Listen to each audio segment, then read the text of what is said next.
Yannis Pappas here for a 2-point lead. There's two things that I love, football and food. You put those two things together, what do you get? Eddie Jackson. Come on. So what are we making exactly here? We're doing a Caribbean-themed brunch. All right, so I got a mojo marinade that I'm gonna put over this skirt steak, and then we're gonna top that with a sunny side up egg. Wow. And then we're gonna do a rum French toast right on that grill right there. Well, I love to drink, I love to eat. If I could do them both at the same time, home run, I'm in. You can hang out with me any day, then. All right, so we got a little mojo marinade that we're gonna put on these skirt steak. The flavor is gonna come from the citrus. Ah. All right? That's another thing about Caribbean flavors, you know, a lot of citrus, a lot of sweetness that come from the actual fruits, all right? Okay, now do you eyeball it or you actually measure it? I actually eyeball everything. But rule of thumb, you can always add, you can never take out. I wish I could tell people that about my life. Like, look, I haven't accomplished too much, but I can always add some accomplishments. So how did you get into cooking? My whole family, I come from a long line of cooks. In college, guys would have Miss Home, and so I would actually make plates and then sell them for $5. That's how I got pocket change Nice, in college. little side hustle. Yeah, right a little side hustle, man. When I was playing in the NFL, I got hurt really, really bad. I tore my ACL. I didn't really know what I wanted to do. And so my dad was like, look, what do you love to do? I was like, I love to cook. So he's like, why don't you do something with that?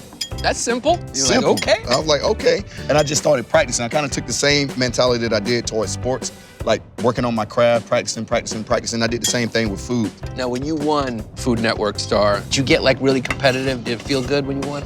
So I took it really, really serious. And it was a couple times in the competition where, you know, they was like, damn, Eddie's a little too serious. But that's the name of the game, right? Is that when you tackled one of the other guys? Like, whoa. I ran over a girl one time. Your instincts took over. Yeah, my instincts, they was like, go. And I mean, I just, boom, like, I had a flashback.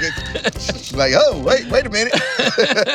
Oh, So yeah. we're gonna make some rum French toast, all right? All right, I thought you wanted me to drink it. No, man. 'Cause I've never had French toast on a grill. How does that happen? Where does it come from? Did you invent it? You know what? I did not invent it. I just... Are you all right with it? I forgot. I thought this was my beer.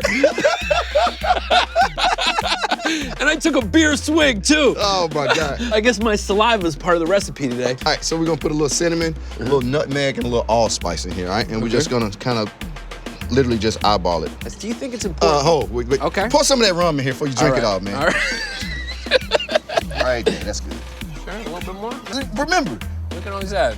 we can always add. Do you feel like it's important for NFL players to have a plan B, just in case? Oh, absolutely. You can get injured at any time. The average lifespan of an NFL player is 2 years, and I was privileged to play 5 years. You know, a lot of these kids like me, I was 28 years old when I retired, so I still had a lot of life left, and then you gotta have that backup plan. And for me, it was food. So that's it, man. It's very, very simple. This is like one of those recipes where you just kind of throw everything in there, mix it up, and just let it go. All right, now it's time to put these beautiful steaks on the grill. Best part, moving Best to part. the grill. You were on Master Chef. Yep. Gordon Ramsay. How tough was Gordon Ramsay on you? Was he tougher than some of the football coaches you've had? Gordon was tough, but the thing about it was I played with Nick Saban, Bill Belichick. There's nothing you can sit here and tell me that's gonna make me feel bad. I've heard it all. So your show, Barbecue Blitz, is airing right now on the Food Network. Tell me a little bit about that show. What we do is go to these different cities across the country that's, you know, known for their barbecue. Find these amazing chefs in these cities. And it's a competition. They compete for $5,000 and then, you know, of course, bragging rights. Yeah, we're gonna be ready to rock and roll. This puppy right here is done. So we need to let it rest. All right, here we go. You ready? Yep. What I'm gonna do is I'm gonna cut the skirt steak really, really thin. I'm gonna flare it out, and then I'm gonna top that with a sunny side up egg. So that when we cut into it, you're gonna get that juice from the egg. It's gonna mix with that steak. Then get you a little sweetness with this French toast. We'll put that right on there. Now, I told you we got that maple rum syrup that we're gonna do. So what's gonna happen is you're gonna get some of this sweetness from the French toast, and then I'll get some salty with the steak, and then that, once you crack that egg, it's gonna add to the juice. You know what I like too is the way that the syrup kind of gets into the trails of the grill marks. Yeah. You just watch it run like a river. Yeah. Beautiful. If the world ended and there's no more kitchens, this is a brunch you can make in the middle of the forest. This is not a caveman. This was actually a caveman style All you need brunch. I'm starting with the meat. Yeah. I taste the Caribbean. Sunshine, bright colors, beautiful women, beaches. Delicious. Everything's better with rum.